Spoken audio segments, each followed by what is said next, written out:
días. Estamos a jueves y nuestro tema esta semana es la sabiduría de Dios y la nuestra.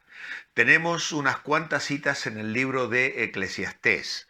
En el capítulo 1, versículo 17 y 18 dice: y dediqué mi corazón a conocer la sabiduría y también a entender las locuras y los desvaríos. Conocí que aun esto era aflicción de espíritu, porque en la mucha sabiduría hay mucha molestia y quien añade ciencia añade dolor. Ya hemos dicho que el predicador está hablando de esa sabiduría debajo del sol, tratando de mirar las cosas que observa y reconoce las limitaciones, lo incomprensible de poder entender las cosas realmente como son.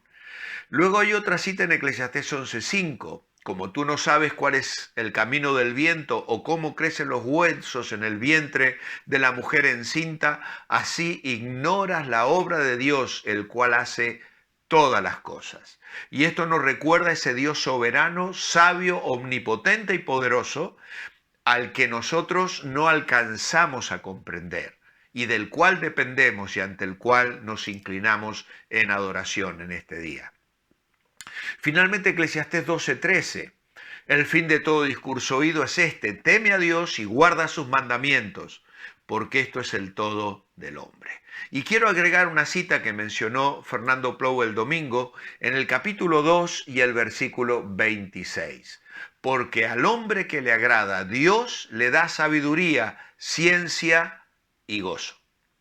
Mas al pecador da el trabajo de recoger y amontonar para darlo al que agrada a Dios. Y aún en esto hay vanidad y aflicción de espíritu. Pero bien, esa primera frase, al hombre que le agrada a Dios le da sabiduría, ciencia y gozo. De esta sabiduría es la que estamos hablando en Santiago. Santiago que nos dice: el que tiene falta de sabiduría, pídala a Dios, el cual da a todos abundantemente y sin reproche, y le será dada. En nuestro devocional, la última frase que tenemos antes de los espacios para rellenar, dice: el predicador nos ha dicho lo que no es la sabiduría verdadera, pero nos dará alguna indicación sobre lo que sí es. Y dice: teme a Dios y guarda sus mandamientos, confía en Él y obedécele, reveréncialo y adóralo, sé humilde en su presencia y recuerda que un día Dios te llamará a cuentas. Vive el presente, disfrútalo plenamente, porque los placeres son dones de Dios. Disfruta de tu trabajo y deja a Dios los resultados del mismo, permitiéndole a Él medir su verdadero valor, mientras tú aprovechas cada oportunidad que se presente en tu camino. Es una paráfrasis de la forma en que el predicador cierra el mensaje tan controversial y a veces oscuro que tiene el libro de Eclesiastés. Ahora bien, esta semana hemos agregado a los devocionales una reflexión sobre Santiago. Y dijimos que en el corazón de la epístola, Santiago encierra el mensaje de lo que él desea que podamos tener, la verdadera sabiduría de Dios. Hay 10 advertencias a lo largo de la epístola de Santiago. Dijimos también que Santiago era un poco el Proverbios y el Eclesiastés del Antiguo Testamento condensado en el Nuevo Testamento en relación a la sabiduría de Dios. Y estas otras 5 advertencias que prometí compartir con vosotros son las siguientes. Cuidado con las pasiones engañosas, capítulo 4, versículos 1 al 12. Luego, cuidado con la vanagloria, capítulo 4, versículo 13 al final del capítulo. Luego, cuidado con la riqueza y con oprimir al pobre, capítulo 5, versículos 1 al 6. Luego, cuidado con el desánimo y el desaliento, capítulo 5, versículos 7 al 12.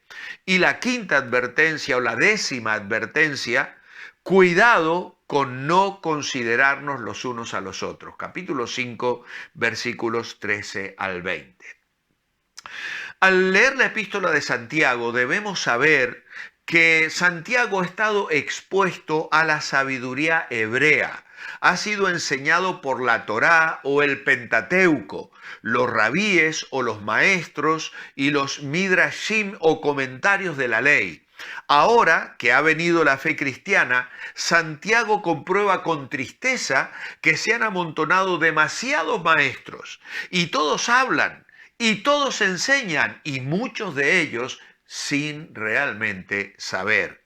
Entonces Santiago se siente molesto por esa vana palabrería y su interés en concretar la fe en algo visible, sintetizar el creer en algo que se vea y que sea incontestable.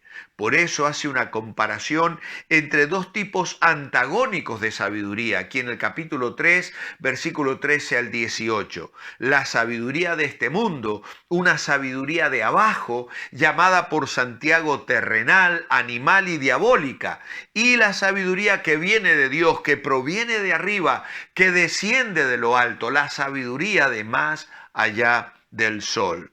Comienza su comparación con una pregunta retórica: ¿quién es sabio y entendido entre vosotros? La palabra sabios indica a alguien experto, conocedor, alguien cultivado, aprendido, verdaderamente sabio en las cosas del diario vivir. La palabra entendido es una palabra que indica a alguien inteligente, lleno de experiencia, que tiene el conocimiento de un experto. Y la unión de ambos adjetivos le viene de la versión griega del Antiguo Testamento, que evidentemente Santiago conocía de cerca, que es llamada la Septuaginta, una traducción enorme que es tremendamente famosa y en la que muchos de los escritores del Nuevo Testamento basan sus referencias. En Éxodo 31:3, por ejemplo, dice Dios: y lo he llenado del Espíritu de Dios en sabiduría y en inteligencia, en ciencia y en todo arte, una persona capacitada para la construcción del tabernáculo. Luego Deuteronomio 1:13, dice: dadme de entre vosotros, de vuestras tribus, varones sabios y entendidos y expertos, para que yo los ponga por vuestros jueces, dice Moisés al pueblo. Y en el capítulo 4, versículo 6 dice: guardadlos pues y ponedlos por obras, porque esta es vuestra sabiduría y vuestra inteligencia ante los ojos de los pueblos, los cuales oirán todos estos estatutos y dirán: ciertamente pueblo sabio y entendido, nación grande es esta. Qué maravilloso es cuando las personas del mundo ven las familias de fe, familias evangélicas, hogares bien constituidos, con hijos en sumisión, en obediencia, que estudian, que progresan, que avanzan en la vida, matrimonios sólidos. Y el mundo ve y dice: algo tiene esta gente, son diferentes. ¿Por qué? Porque han recibido una sabiduría espiritual, la bendición del Espíritu Santo, obrando y trabajando en sus vidas, que se expresa en vidas que glorifican el nombre del Señor. En segundo Crónicas 2:12 dice además, decía Irán: bendito sea Jehová, el Dios de Israel, que hizo los cielos y la tierra, y que dio al rey David un hijo sabio, entendido, cuerdo y prudente, que edifique casa al Señor y casa para su reino. Isaías 33, reinarán en su tiempo la sabiduría y la ciencia en abundancia de salvación. El temor del Señor será su tesoro. Qué promesa para el pueblo de Israel bajo el gobierno del Mesías. Y Daniel 1:17 dice: a estos 4 muchachos Dios les dio conocimiento, inteligencia en todas las letras y ciencias, y Daniel tuvo entendimiento en toda visión y sueños. Esto era para Santiago el ser sabio. No es el sabelotodo, que siempre tiene una respuesta preparada de antemano para cada pregunta. El sabio es aquel que ha comprendido la naturaleza y el propósito del saber. Verdaderamente sabio es aquel que sabe, ¿qué sabe? Que sabe lo que sabe y fundamentalmente que sabe lo que ignora. Vuelvo a leer esta frase. El verdaderamente sabio es aquel que sabe para qué sabe, que sabe lo que sabe y fundamentalmente que sabe lo que ignora. El entendido, de la misma manera, no es aquel que tiene la capacidad de comprender todas las cosas, sino aquel que comprende la naturaleza y el propósito de las cosas, y que justamente por eso tiene la capacidad de enseñarlas a otros. La conclusión de Santiago es clara. Si hay alguien así, se mostrará así a partir de una correcta forma de encarar la vida, con su sabiduría humilde a través de sus acciones. Y lo dice claramente, que demuestre por su buena conducta sus obras en la mansedumbre de la sabiduría. Los creyentes verdaderamente sabios no necesitan pregonar que son sabios. Se ve en su vida diaria. Una conversación edificante y buena conducta, una actitud mansa. El conocimiento, dice Pablo a los Corintios capítulo 8 versículo 1, envanece, pero la sabiduría espiritual nos hace humildes y evita que seamos arrogantes, en tanto que la falsa sabiduría tiene su origen en el mundo, la carne y el diablo. La verdadera sabiduría es de lo alto, viene de Dios por el Espíritu, no la inventa la mente del hombre. Esta verdadera sabiduría es pura,